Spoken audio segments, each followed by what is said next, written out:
Welcome to episode 59 of the Luke Macias Show. So today we are going to give you an Alamo update. For those of you who didn't listen, episode 9 is called Indians in the Alamo. And I ask it that way because, or I say it that way because there's a little question mark. So you have to say it's called Indians at the Alamo? Why? And that was a conversation we had with Representative Jonathan Stickland and Kyle Biedermann about the changes that the General Land Office, George P. Bush, the City of San Antonio, and Ron Nirenberg are doing to our beloved and sacred Alamo. So one of the ballot propositions for all of you who voted, I think it was 8 or 9, had to do with whether or not the cenotaph should be moved and the reimagination of the Alamo project should continue to go forward as is.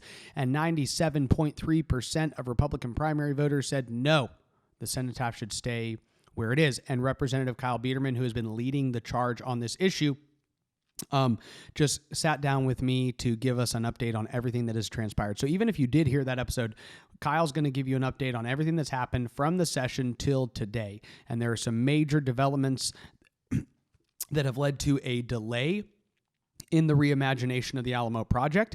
And then we recently had Dan Patrick that came out at the Dan Patrick came out and actually opposed what George P. Bush is doing. And so that has also been a development within this story. So take 20 minutes, listen to my conversation with Kyle. At the end, we actually specifically go through 3 or 4 things that you can do to take action as a Texan to protect the Alamo and the cenotaph. So listen through, and then when we post this, we will also post links so that you can easily take action on every single one of the items that we mentioned doing at the end of the podcast. So thank you so much. I hope you enjoy the conversation I had with Representative Kyle Biedermann.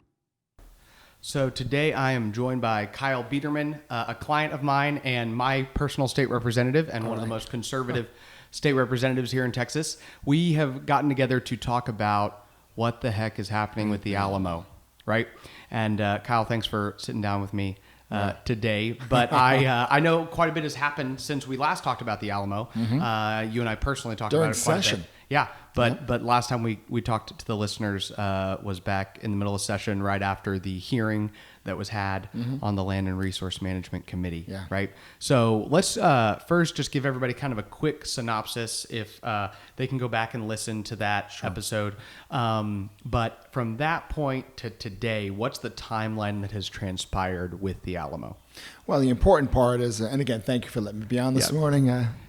The main thing was, we couldn't get legislation through the last session, unfortunately. Now, the Senate passed their bill, and they added the Alamo cenotaph language to their monument bill, and it passed the Senate. Okay. Came over to the House. We did get it through committee. Okay. I mean, it was not much time left. It was way at the end of the session, but never got through calendars. Okay, for whatever reason, we pretty much know why. If leadership wanted it, and I'm not talking about just the speaker, I'm talking about our governor also, then it would have gone through. Okay, so we didn't have a vote. So at that point, we were pretty much dead in the water. The lease had been signed already back in November.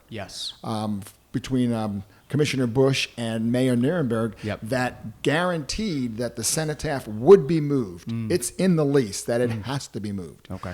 So we were just trying to delay or stop that during session. It didn't work.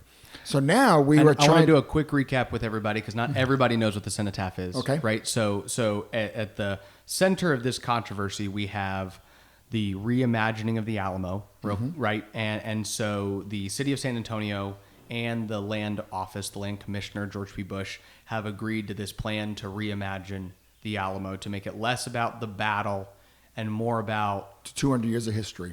And the City of San Antonio's history. Got it. So they're going to make it about the city, and part of that process is taking the cenotaph and moving it. And why don't you kind of describe to our listeners? So the cenotaph is actually the empty tomb. Remember, the defenders were murdered. Whoever wasn't killed in the battle were murdered when they came over the walls.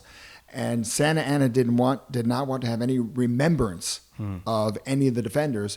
And to do that, he couldn't have burials either. So he took the bodies, dragged them outside the Alamo battlefield, and burned them in a funeral pyre to make sure there would be no remembrance.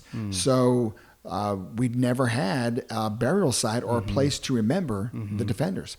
Until 100 years after the battle, the federal government decided that they were going to have a centennial celebration of the independence of Texas. Okay. And so that's when San Jacinto Monument was built. That's when there was a monument of some type in Goliad. And then they built the cenotaph. Got it. On the battlefield, Yes. to commemorate the brave defenders. Wow. Spirit of Liberty. I mean, it's right there. It says exactly why it's there. The important part is the sculptor Capini. It was one of the most famous sculptors in San Antonio, all the way through to his death. A couple decades ago, and he designed it for the purpose of remembering the defenders on that spot. And Yes. of course, all of his writings, his autobiography, clearly state that was the whole purpose.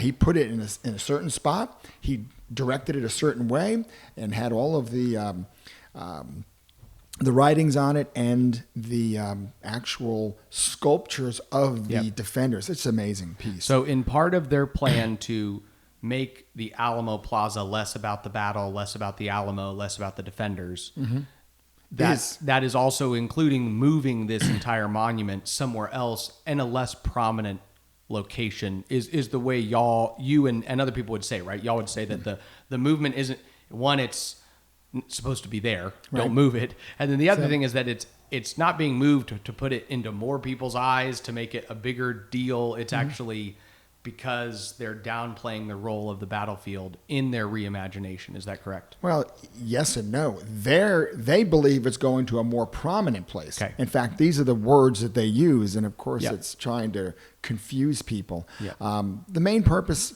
I mean, this is a battle. It's a battlefield. If the battle is important, the defenders are important. So if you're going to move the defenders off where they died and bled for Texas independence, that is a shame. Yep. That is definitely not a more prominent place. Yep. So if you want to make the battle the preeminent event on that sacred ground, then that is all about the defenders. So moving them off that sacred ground Yep. into the free speech area of San Antonio by the Menger Hotel is certainly not honoring our defenders. Yes. So from the session to today, about 9 months, what are different events that have occurred regarding this entire project? It has been a very difficult, discouraging, but I want to relate everything to the battle.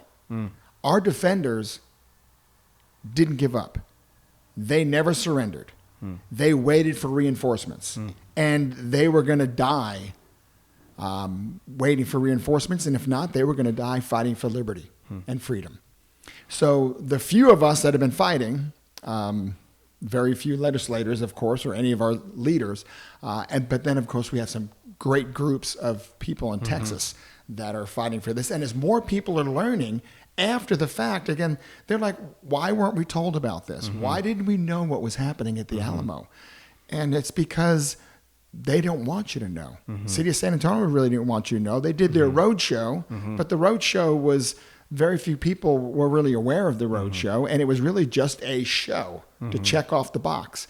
And the majority of people that showed up were against what they were doing, but they never publicized it. And of course, the newspapers, they're all in on it. They will not tell you what's going on. So as more people are finding out, more people are getting upset. But we couldn't do anything because everything was done. It was signed and sealed, delivered, except for we had the Alamo descendants of the bloodline of the defenders. They have a lawsuit because they now have found bodies and bones, not bodies, but bones in the church, the Alamo church. And these bones were actually right around a wooden coffin. And the Indians are not buried in coffins. So this has to be, a defender or somebody that was there other than Indians. And but they're not even allowed to do DNA or be part of the DNA or be told when they find bones of possible descendants. These people, it's like going to your property where you know your family was buried, and someone finds bones and you're not even told. It is a sad situation. So that lawsuit started delaying the movement of this, and that's the whole point. So we were trying to delay the movement. Yes. And then the Texas Historical Commission had their meeting to give the final rubber stamp okay permit Got it. to dismantle Yes. and move the cenotaph. 'Cause There the wasn't a question about whether it was going to be moved. The only question was, we need the permit to dismantle Got it. and move. Now, the original plan was to move it in November, At the end of December. end of December. End of December. So that was the plan. And then it got delayed to February because Okay. we were actually in hearings with the Texas Historical Commission in January. So that's when we had that hearing, and they agreed to delay because of the lawsuit. Well, then the lawsuit helped delay. Texas Historical Commission got a lot of heat Yep. and realized, hey, maybe what is the reason to move it to this location? So they asked the GLO, General Land Office, and their architects and consultants and whoever else is part of this plan, give us a reason why it has to go where it's going. You know, so come back and give us those Yes. reasons, which they should have done this years ago. Yep. So that delayed it.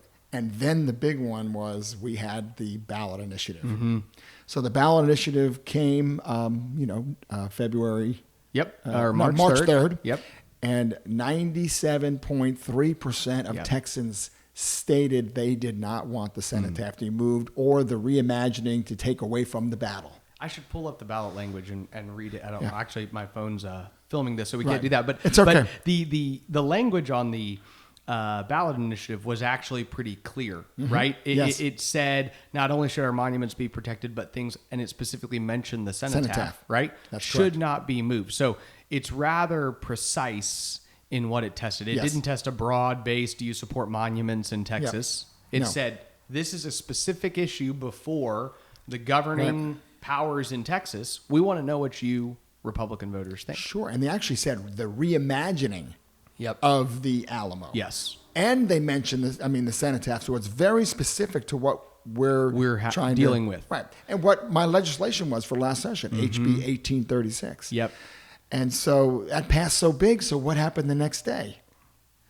Lieutenant Governor Dan Patrick comes out and finally breaks the silence and states everything that most Texans truly believed but didn't know was going to be changed. Protect the Alamo story, make sure the battle is preeminent, don't move the cenotaph Yep. because that's the empty tomb of our defenders, the only thing we have left. Yep. And also, we don't want this to be the city center, he actually said, like Central Park in New York. That's not what this is a battlefield, Yes. sacred ground where Yes. blood was shed Yes. for Texas independence. Yes. So we don't want this to be looking like a park, like Central Park. This needs to be telling the story of what happened there. So he listed all those things, which was what I've been talking about for almost a year and a half Yeah. and haven't really gotten traction legislatively. And so he came out and said those things and actually said, if the GLO and Commissioner Bush can't get these things done, then we may need to change who's running and controlling Yeah. the Alamo, which is, oh my gosh, I just can't tell you how encouraging. So reinforcements, bringing Yes. you back to the Alamo Yes. battle, Yes. reinforcements have come before this battle actually was ended, Yes. before we actually Yes. lose Yes. the battle there. So we are encouraged, and where we go from here, we're not sure, but we've got another Texas Historical Commission meeting in March, Okay. 24th and 25th, Okay. where now they'll be demanded more Yes. information, Yes. because now we have, one of the probably the most powerful person in Texas, Yes. Lieutenant Governor, coming out wanting these answers and wanting Yes. this to be done at the Alamo, which the majority of Texans want anyway. Yes. And that ballot initiative on the Republican, the proposition on the ballot passed with the second largest margin, right, of all 10. And they're all pretty Republican issues, right? There were guns, there were no sex change surgeries for kids. Like there are some things that Immigration. Republicans should all agree with. And the Illegal only immigration. one that barely beat it out was Illegal. just saying illegal immigrants shouldn't vote, right? That's So right. like there's one guy out there that's like illegal immigrants shouldn't vote, move the cenotaph.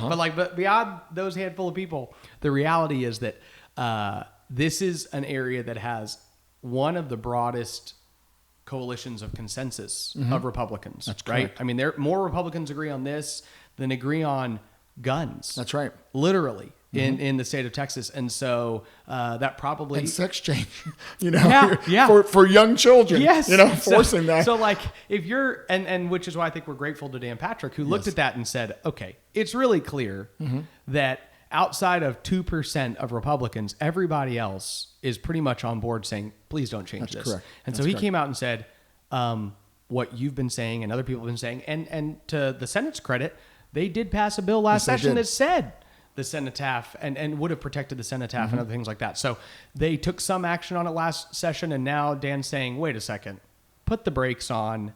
This shouldn't happen. That's right. And if and I want to go back to a point that Dan made and you've made for a long time, because this is my understanding, and please tell me if I'm correct. Okay. The GLO could walk away from this at any time. Is that correct? So they have veto authority. Yes. As does the city of San Antonio. Right. So this is one of those situations where if either one of those parties says, we're not okay with this, we don't want the cenotaph move, we don't want that, they can walk away. Is that correct? That's correct. Okay. Now, what happened was that land where the cenotaph was supposed to be conveyed to the state of Texas. Got it. So as a legislator, I was there 2.5 years ago, and they brought legislators to explain the plan and what's going to be happening, and was part of that land being conveyed to Texas, and then Texas would then be the ones in charge of the reimagining, I shouldn't say that, or the fixing up of the Alamo. Yes. Okay, well, that turned into a lease. And they never told legislators that they changed from a conveyance of that property to a lease. The lease then bound the state of Texas to San Antonio and gave San Antonio the veto or the ability to make sure that they get what they want on that land. Okay. So the lease is the real problem. And that's what I was trying to fight last session. So that lease is still a problem, but anyone can walk away from that lease. Yes. And the two executives are the chairman, Commissioner Bush. Yes. For Texas. Yes. And then Mayor Nirenberg for the city of San Antonio. So Yep. those two make the final decisions on everything.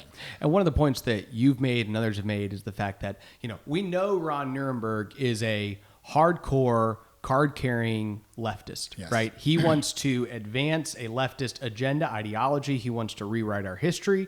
He does not believe in either American exceptionalism or even Texas exceptionalism. He does, there's a lot of other things when it comes to the agenda that he believes in driving. And one of the reasons he's on board with this reimagination is because it helps push his agenda. Of course. It helps push his rewrite of history. It helps... yeah. All of the things that he wants to see fulfilled within this are provided.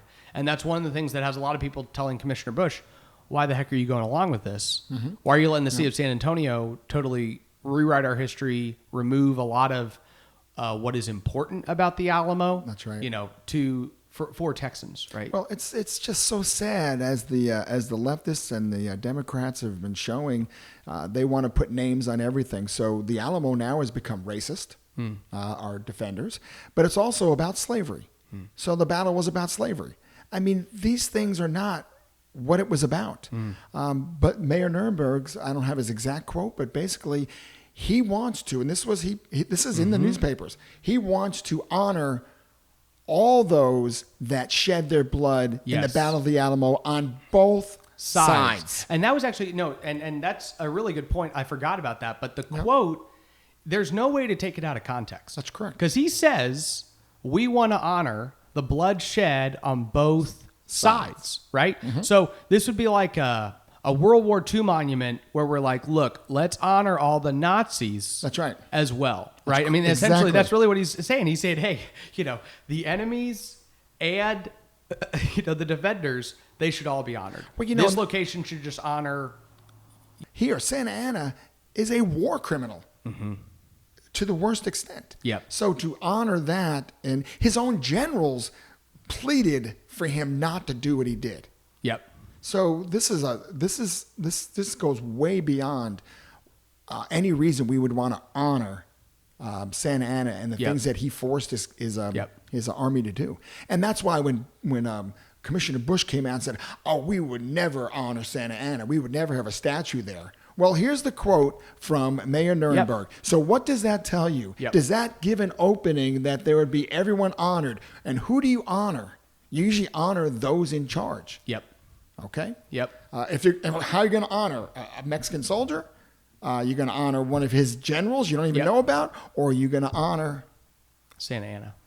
So I'm not saying that that's what is going to happen. Yes. It just opens it up to that. And that's the mayor what's so has dangerous. made it clear that if he can make it happen, he's going to make it happen. Sure. And Commissioner Bush has not shown a propensity to push back to anything that the city of San Antonio is pushing. Right. So those are problems we have. So Dan Patrick has said what he said. The election resulted in such a large victory in that proposition. So the next steps for people to take, if you're worried about this, you've got the Texas Historical Commission, right? Right. And they serve all of Texas. So if you're a Texan and you're concerned about this, you can go to the Texas Historical Commission and shoot them a quick email and say, I want to make something very clear. I don't want the cenotaph moved. I want to protect the battlefield. I want the Alamo project to be all about the focus on the Alamo. You can send them a note. Correct. Well, you really need to, yes, but you could just take Dan Patrick's letter. So I don't know how the best way for people to find it. And we'll make sure where we when we publish this, we'll make sure that on our website we put a link to Dan Patrick's letter. Because if you just take Dan Patrick's letter and you tell the Texas Historical Commission, we want all these things, but also thank Lieutenant Governor Patrick. Send a letter to him, say thank you for standing and being specific on what you feel Texans agree on, because I agree with you as a Texan. And don't give up. Stand firm on what you've said. And if Commissioner Bush does not make a turnaround on some of these things, he needs to be removed in another agency. But lastly, I'm on the Land and Resource Management committee in the Texas House, and we oversee the GLO, General Land Office. So we are having hearings in April, and we are working to get this Alamo information and the debate now that Lieutenant Governor Patrick has gotten involved, take what he's desiring and have hearings. So we can start putting the pressure on to start making, letting the people know in Texas what's really going on, but also putting the pressure on the GLO that Texans don't want what you have in the Alamo. Most of the plan is good. These things can't. And Patrick pointed out exactly what needs to be. So thank the Lieutenant Governor. Yes. Reach out to him. Thank him for taking a stand on this issue. Contact the Historical Commission and tell them you don't want them at their March meeting to approve any type of project that reimagines the Alamo. That's correct. And removes the cenotaph. And send a letter to the GLO. GLO, but also to send to Governor Abbott. Say, Governor Abbott, we would like you to weigh in now that Lieutenant Governor Patrick and the people have weighed in. Would you please weigh in on this? Our most sacred land in the state of Texas. So it's exciting. I mean, we went from almost no hope, but we didn't give up. It was almost like Travis's letter. We are gonna, victory or death. We were there.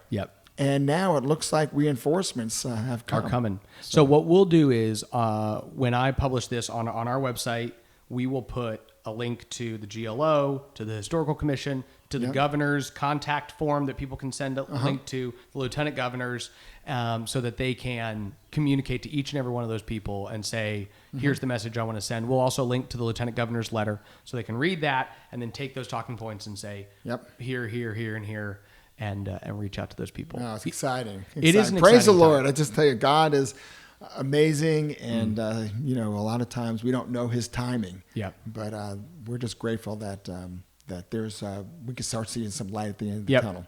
If the plan is successfully delayed, then next session the conversation is going to be around: can we trust the General Land Office to steward the Alamo properly? And if we can't, then what are the things we need? What are the steps we need to take in order to ensure that the Alamo is overseen by a commission that is going to protect its heritage? And hopefully, if we can get, that would be exactly what we would want to do at our committee hearing in April. Here is what the people of Texas have said. These are the points that we're very concerned about. Can we make these things happen, or do we need to start looking at a change in leadership over the Alamo? I mean, so that is perfect. So things are happening quickly, and I mean I appreciate you giving me the time. Yeah, Kyle, thanks for coming on, and thanks for giving us an update, because I do Yes. think it's something people care about. Yes. And like you said, it's also one of those things where, regardless of whether we've done a podcast on it and other people have talked about it, I mean, most Texans did not know this was happening and still don't know this is happening.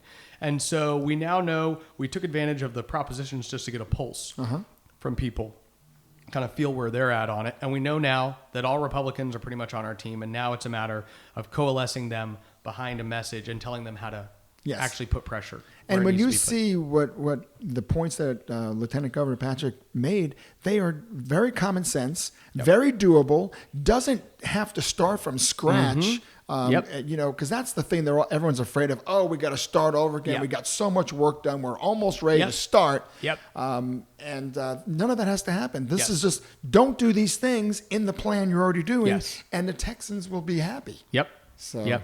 That's awesome. Thank you for joining us, Kyle. Welcome. Thank you so much for watching this video through in its entirety. If you're somebody who's been following on with the conversations and the commentary that we've been producing here, we're going to ask you to do a couple quick things. Go to lukemacias.com. You can give us your email and sign up. We will email you new content, commentary, conversations as we produce it. Also, you can, if you're on Facebook or YouTube, you can like our page, follow our page, or subscribe to our YouTube channel. This will just continue to ensure that when we produce content, it gets to you more easily. Thank you so much for continuing to support the conversations we're producing. God bless you. God bless Texas.